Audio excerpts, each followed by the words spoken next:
Hi, everyone. Welcome to this series of our webinars at CosMatch. My name is Jeremy Stern. Glad to have you here for those who are joining us live, as well as those who are watching the recording afterwards. I'm really excited to present with you today. Our topic is the 5 things they don't teach you in fundraising school. So I want to tell you a little bit about myself and my role at CosMatch and how I got here and the time I spent in kind of the school of hard knocks, right? Fundraising school. I mean, both in terms of a formal school, but also the informal education, the experience of fundraising. I've been at CosMatch for a year. And before that, for 15 years, I worked in fundraising. I was the executive director of a small nonprofit for 9 years, and as the ED of a small nonprofit, that means I was the ED and the DD, right, the director of development, and fulfilled a lot of roles. So I was responsible for all the fundraising of the organization. After that, for several years, I worked at 2 different mid-sized organizations focused exclusively on development. And so I had the opportunity for 15 years to be on what they call the front lines of fundraising. And I thought I knew a lot. I really did. Not only that, but I came to CosMatch a year ago. I came as a former client. I actually had worked with CosMatch for years on really successful crowdfunding campaigns. And so when I came to CosMatch, I thought I had a really good sense of what's required for these campaigns and the theory and kind of the inner workings of effective crowdfunding. And what I've discovered over the past year being at CosMatch is that there was so much that I didn't know, and I'm really excited to have the opportunity to share that with you. So without further ado, here we go. So let's start with the 5 things they don't teach you in fundraising school. The first, I want to share you this piece about Dan Pelota. Now, maybe some of you know Dan Pelota. Again, I thought I was pretty well read. I thought I'd heard a lot. Just about a year ago, after I joined CosMatch, I went out for coffee with a consultant, and because I work in particular with consultants, and she said to me, "So Jeremy, you know that TED Talk by Dan Pelota?" I'm like, "No, I don't know what you're talking about." She's like, "You've got to watch this." So if you're familiar with this, you'll be nodding your heads. Yes, I know that TED Talk. It's amazing. If you haven't seen this TED Talk right after this this webinar, please go watch it. It's really fantastic. Terrific investment of 18 minutes. But the point is that the first the first lesson that I learned is that in nonprofits, it's about investment, not overhead. So here, let's listen to a short clip from Dan Pelota from this amazing TED Talk. We have a visceral reaction to the idea that anyone would make very much money helping other people. Interesting that we don't have a visceral reaction to the notion that people would make a lot of money not helping other people. You know, you want to make $50 million selling violent video games to kids, go for it. We'll put you on the cover of Wired magazine, but you want to make $500,000 trying to cure kids of malaria, and you're considered a parasite yourself.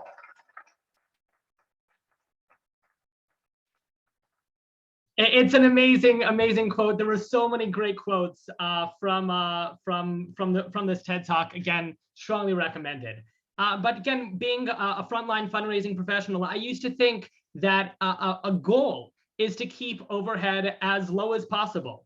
Maybe some of you think that as well. That's what we hear, right? Someone made up that 10% is a reasonable amount of overhead, and you want to keep it under 10%. But says who? In for-profit, in sales and marketing, you spend as much as you can until your investment no longer produces $1 more.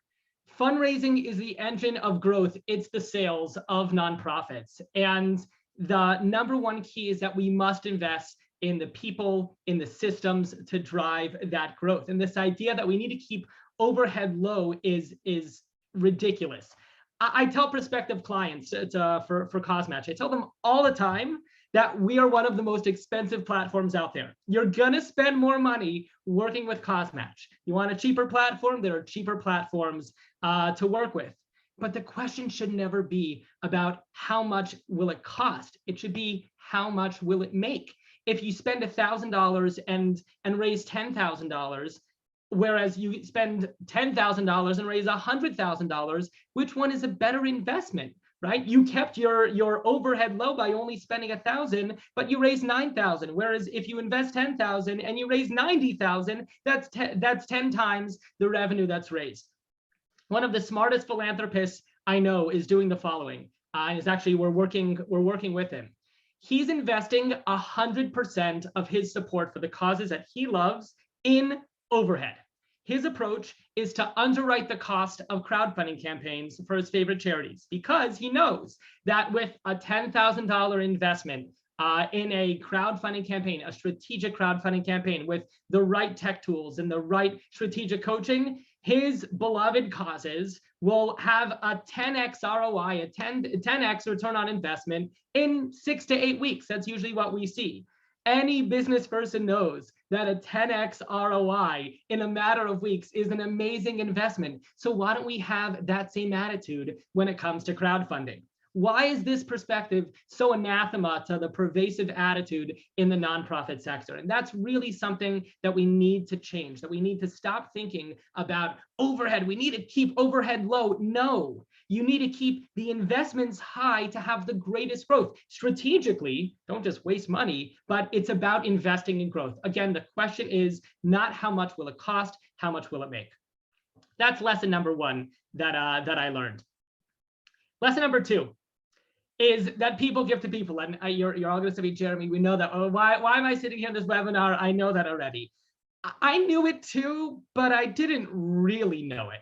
And listen to this and some of the stats that I have to share. We know about the idea of fundraising is friend raising, right? Developing sincere relationships with donors. But that's not possible to scale. To reach the masses, what do? We send out email blasts and mailers, right? For those who actually still do hard copy mailers. So here's the crazy stat. You ready for this stat? Nonprofit emails, 1 in 600 results in a donation. Solicitation emails. You send out a mass email to your list. You send out 6,000 emails, get about 10 donations. That was my experience in the places that I worked. You could add in the chat if you'd like, if you've had a different experience. What's it like in strategic peer-to-peer campaigns, right? Where it's not the organization who's making the ask, but individuals, people asking people. It's individuals taking on personal fundraising goals and soliciting their friends and their family, their social networks in order to give. You want to know what it is? This is crazy. Again, nonprofit emails, 1 in 600. The organization making the digital ask, 1 in 600. When it's an individual, an ambassador, a volunteer for the organization making that ask, it's 1 in 4. 1 in 4 people will donate. And why is this? It's because in our hyper social lives, with all of the social media that we engage in, through the communities that we're a part of, we are influenced by our social networks. We make decisions based upon our social connections. And we know that in the for-profit sector, and every time we make an Amazon purchase, that customer reviews help us decide, right? Refer a friend for a 10% discount works so well for sales because I'm so much more likely to make a purchase if my friend recommends it, right? I'm not sure which product to buy, but my friend is telling me this one is great and he's had a great experience, I'm more likely to buy it. So in the nonprofit sphere, we are inundated, and I'm speaking as individuals, as donors, we are inundated with amazing causes to support. So how do you choose who to support and who to give to? We are busy. We're not, grants. We're not people who work at foundations analyzing grant applications and have the time to do a major analysis comparing the impact of each nonprofit that knocks on our door, asking us for support. So what helps us makes those decisions? Who helps us? It's people give to people. It's when my friend sends me a text message and says, hey, Jeremy, this cause is so important to me. I'm asking you to help me reach my fundraising goal, that I'm more likely to give. because people give to people. They really, really do. I give because my friend asked. And what I realize and what I've seen on the inside, now that I've been at CosMatch for a year, I've seen hundreds of campaigns, is that the trick to these campaigns, it's not the trick, it's the strategy to these campaigns is not about the organization reaching its organic donor base. Yeah, have your call center and call up every one of your LIBUNs, right? Last year, but unfortunately not this year. Those who gave last year but haven't given this year, call everyone up and ask them for donations. But the way you grow, the way you scale up your fundraising success in a digital fundraiser is through people giving to people. It's by transforming your volunteers, your board members, your donors, your beneficiaries, your alumni, transforming them into ambassadors for the cause, ambassadors for the organization. And that's where you have the real ability to scale up in your fundraising success. The next point, and this, again, I say with love because I was there for 15 years and I would market my organizations that I was working at and I would try to sell them. And I would talk about, we at our organization, we're doing this and we're doing that. And look at our annual report. Look at all the things that we did this past year. But the lesson that I've learned now being on the inside, on the consultant side, and that's what CosMatch does, we do a lot of strategic consulting for these campaigns, is that the trick is not for the nonprofit to be the hero of the story, but for the donor to be the hero of the story. And I want to give you an example, because in a digital campaign, you only have seconds to grab someone's attention and touch their heart, right? You only have seconds to do that. So people will read your campaign slogan, and you need to have a really compelling message, concise message that's going to grab them and turn them into the hero of the story. I want to give an example, and I've blocked out the name of the organization because I just think this example is so poignant for what not to do, and you could then clearly understand what to do.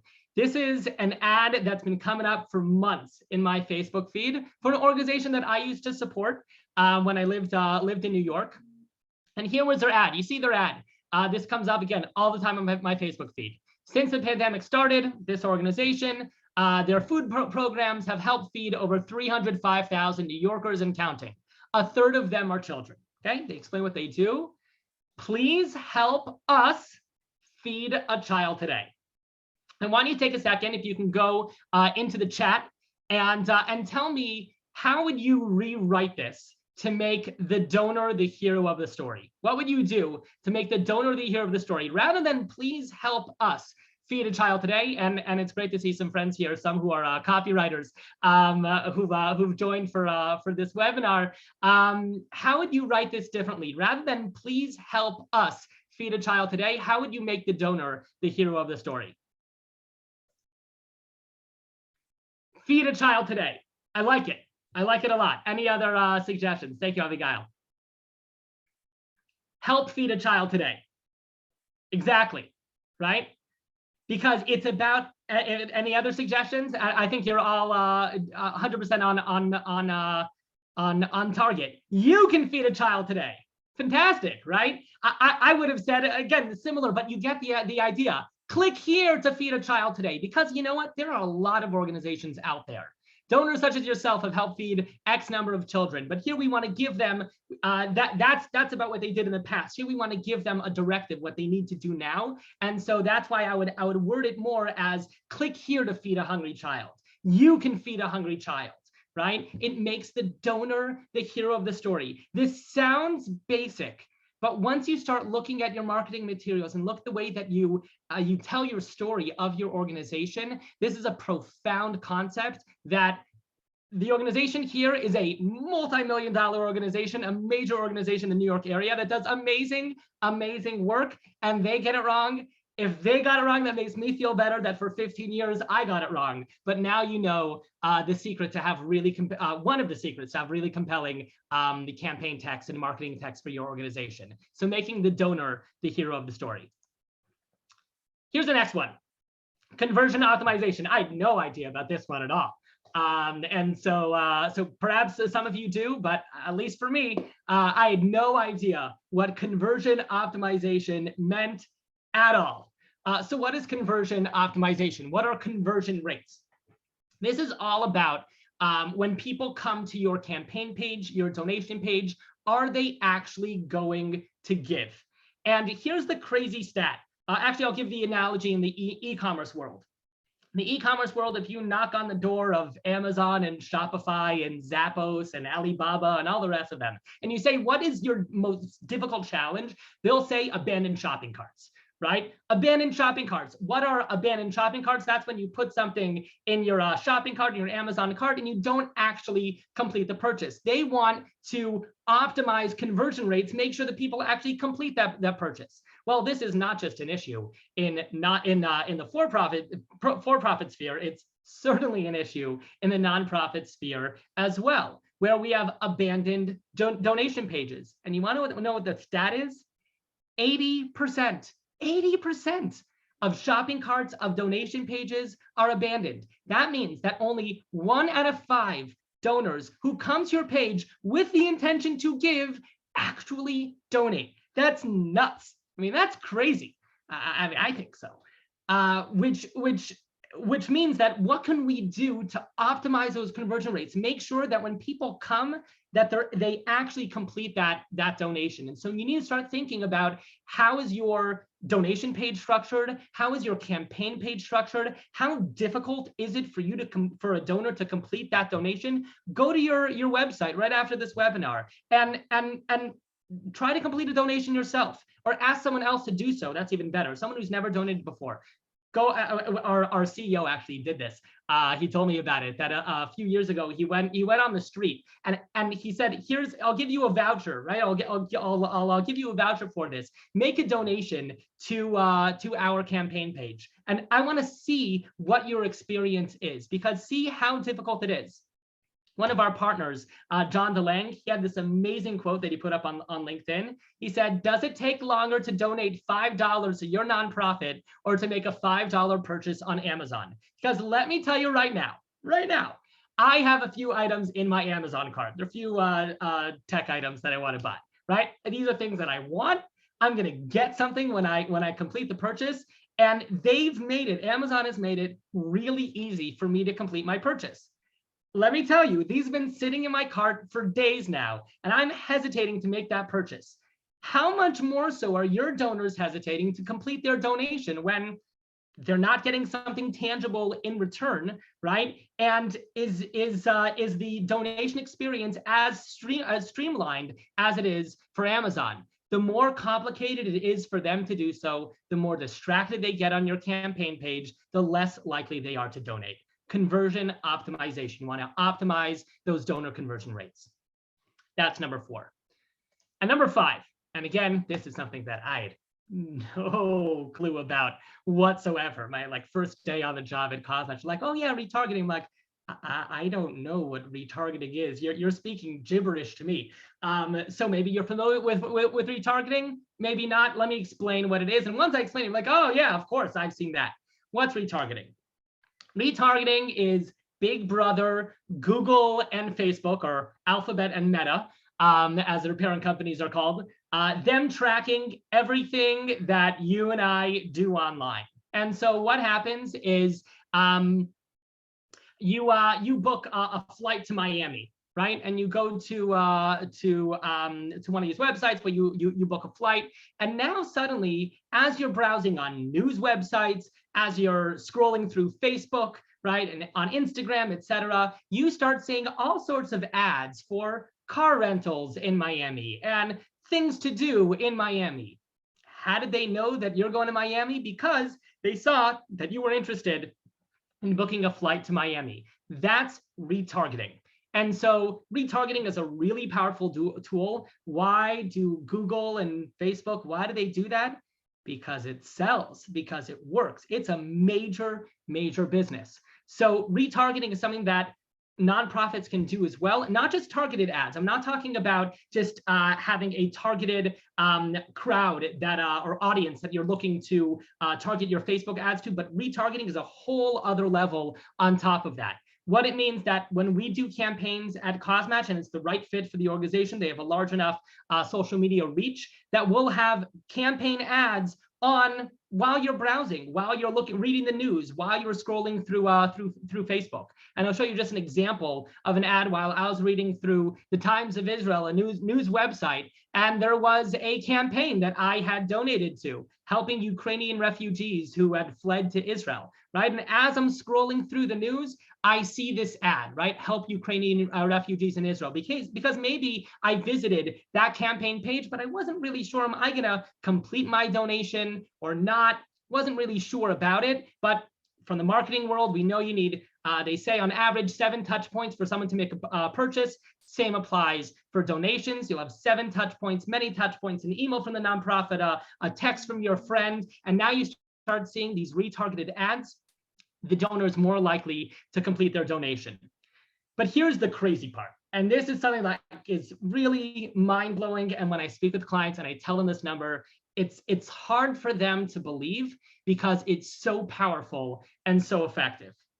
The ROI, the return on investment for retargeting, again, when it's done with an organization that has a strong social media reach, right? A strong email list as well. So when we integrate that for their campaign pages, let's say they spend $2,000 on a Google ad buy, on average, our clients see a 20 times return on investment. They spend $2,000 on a Google ad buy, and they are getting, just through ad clicks, and that's what we're tracking, just through ad clicks, $40,000 in donations added onto their campaign. These are really powerful tools that the biggest tech giants are utilizing, the e-commerce world is utilizing, and it's time for nonprofits to step up and utilize these tools as well and utilize them for good. So with that, I'll summarize to review. Number one, the lessons that I learned, that I learned in the past year working at CosMatch, working on the for-profit consultant side, working with nonprofits. After 15 years working in the nonprofit sphere as a fundraiser, number one, I learned that it's about investment, not overhead, right? It's not about how much you spend, but it's about how much you raise. And so if it requires spending a little bit more, spending $2,000 on a Google ad, right, but getting $40,000 in donations, that's worth it. Number two, people give to people, but really, really they do. And that's how you see just amazing growth for your nonprofit, for your peer-to-peer campaigns, is it's not just about the organization reaching out to its current sphere of donors, but about them converting their ambassadors, empowering their donors and volunteers and their constituents and their beneficiaries and their alumni and their board members, of course, to turn them into ambassadors and now expand a whole sphere of individuals, potential donors that the organization would have never been able to reach. That's people giving to people. It really, really works. And again, I had campaigns before I understood the value of this ad campaigns, where it was basically we sent out some email blasts and we made some phone calls, but we were sitting on a gold mine and not tapping into it by not converting our donors into ambassadors, our volunteers into ambassadors, to reach a whole circle of donors that we'd never be able to reach. Number three, the donor is the hero of the story. Talk about the donor, make the donor the hero, not about the nonprofit doing the work, but the donor by them giving to you. They are the ones who are making the impact. Number four, conversion optimization. As we talked about for your donation pages, your campaign pages, make sure it's really streamlined, really easy for your donors to give. And not only that, but it's clear that they should be giving. Right? Sometimes on campaign pages, and this is something that we really focus on CosMatch, but on other campaign pages, you'll see lots of distracting videos and graphics and things like that, long paragraphs of text for the donor to read. They get distracted. You're not optimizing the donor conversion. And number five, retargeting, this super powerful tool to utilize the social media networks, to utilize Google ads and Facebook ads in order to drive traffic to your donation page, to your campaign page, and raise so much more. So with that, I will ask that I'd love to connect with all of you. I'm active on LinkedIn. Please reach out on LinkedIn. I'm happy to take any questions. So we'll move over to that. If you have any particular questions, please put them in the chat, and we'll discuss. So I'll give you a minute just to put in any questions that you may have. But otherwise, if you don't have a question, I hope you're going over to LinkedIn and connecting with me. And right after that, remember that Dan Pallotta TED Talk. You gotta watch the Dan Pallotta TED Talk. So amazing, really inspiring. And if enough of us get that message, we can hopefully change the nonprofit sphere for the good. So any last questions, last call? If I can post the link to the TED Talk. I think we can send an email with as a follow-up email, and we'll include a link there. But also, really, if you just go to Google and type in Dan Pallotta, you'll get it that way. But otherwise, it should be able to be sent out in an email. Thank you all so much. Really appreciate you joining us, whether live or watching afterwards, and looking forward to connecting with you.